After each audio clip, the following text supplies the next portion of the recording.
और शायद यही वो चीज़ें हैं जिसे देखकर डॉक्टर अंबेडकर ने इस्लाम कबूल करना चाहा था कि यही वो मज़हब है जिसके अंदर ऊंच नीच नहीं है, जिसके अंदर छोटा और बड़ा नहीं है।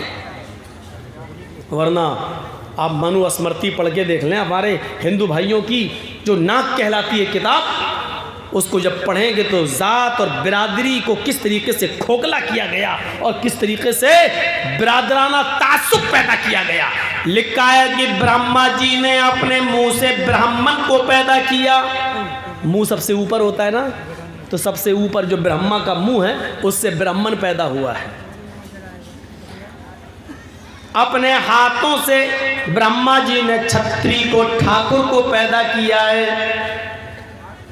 ये रान, ये घुटने से ऊपर का हिस्सा, इससे वैश्य पैदा हुआ है। ब्रह्मा जी की रान से वैश्य पैदा हुआ है। और पैर नीचे तक, घुटने से नीचे तक पैर, पंजा, ये सब, इन पैरों से, ब्रह्मा जी के पैरों से शूद्र पैदा हुआ है। शूद्र, हरिजन। लिहाजा ये नीची जात है, नीची जात है। ये गुलामी करने के लिए पैदा हुआ है। इससे नालियां साफ कराओ, गंदगी साफ कराओ। साफ लिखा हुआ है मनुस्मृति के अंदर। जात और बिरादरी की यहीं से बुनियादें हिल जाती हैं, जिसको कुरान करीम ने ये कहकर ख़त्म कर दिया कि आए संपूर्ण जगत की मानव जाति, चाहे हिंदू हो या मुसलमान, सिख हो या ईसाई, जैनी हो या बुद्धिस्ट, कम्युनिस्ट, कोई भी हो, हमने तुमको एक ही मर्द और एक ही औरत से पैदा किया, तुम सब आपस में भाई भाई हो। वजअलनाकुम शुऊबन व कबाइल लिताअरफू, हमने शोबे और कबीलों में तुम्हें इसलिए बांट दिया ताकि तुम एक दूसरे को पहचान सको। इन्ना अकरमकुम इंदल्लाहि अत्काकुम, तुम में सबसे बड़ा बुजुर्ग वो है, सबसे बड़ा इंसान वो है, अल्लाह की दृष्टि में, अल्लाह की नजर में बड़ा और महान पुरुष वो है जो अल्लाह से सबसे ज्यादा डरता है। तकवे वाला और मुत्तकी और परहेजगार इंसान ये बड़ा है। वो भी अपने आप को बड़ा नहीं कह सकता।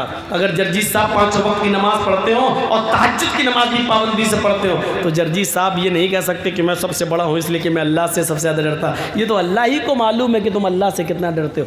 अल्लाह की नज़र में बड़ा वो है, अपनी नज़र में नहीं। अल्लाह की नज़र में बड़ा वो है जो अल्लाह से सबसे ज़्यादा डरता है। ये इंसानियत का दर्स है, कहीं मिलेगा? इंसानियत का दर्स देते हुए मेरे भाई, अल्लाह के नबी सल्लल्लाहु अलैहि वसल्लम ने फरमाया, रास्ते से अगर आप गुजर रहे हो, इंसानियत का दर्स देखो, इसको ईमान का एक हिस्सा बना दिया।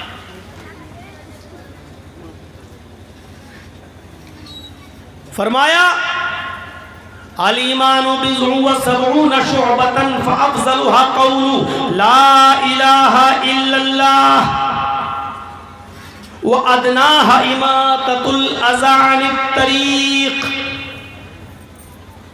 वल हयाउ शुअबतुन मिनल ईमान। ये लीजिए, ईमान का हिस्सा बना दिया। तर्जुमा सुनिए, ईमान की 70 से ज़्यादा शाखें हैं, ब्रांच। ईमान की 70 से ज़्यादा ब्रांचेज हैं। सर्वश्रेष्ठ ब्रांच, सबसे अफजल दर्जा ईमान का क्या है? ला इलाहा इल्लल्लाह, इस बात की गवाही देना कि अल्लाह के अलावा कोई माबूद नहीं है। वह अदना, लीजिए, ये ईमान का हिस्सा है, हालांकि सबसे कमतर दर्जे का ईमान है, लेकिन ये भी ईमान है। क्या? वह अदनाहा इमाततुल अज़ा अनित तरीक़, रास्ते में अगर कोई तकलीफ देने वाली चीज पड़ी हुई हो और आप उसको देख लें तो उस तकलीफ दे चीज को हटाना आपकी जिम्मेदारी बन जाती है। आप उसको हटाएं और दूर कर दें। अचानक साइकिल पे आप जा रहे हैं और देखा कि कांटा पड़ा हुआ रास्ते में, आप गाड़ी रोकी, आपने देख लिया, आप तो बच के निकल गए, लेकिन कोई बच्चा भी गुजर सकता है, कोई नाबीना उसके पैर पे कांटा चुभ सकता है, कोई औरत जल्दी में गुजरी उसको कांटा चुभ सकता है। पत्थर पड़ा हुआ है, कोई जल्दी में जा रहा पत्थर से टकरा के गिर सकता है। फरमाया तुम्हें साइकिल रोकना पड़ेगी, बाइक रोकना पड़ेगी। अगर तुम 4 व्हीलर पे हो तो 4 व्हीलर को भी रोकना पड़ेगा।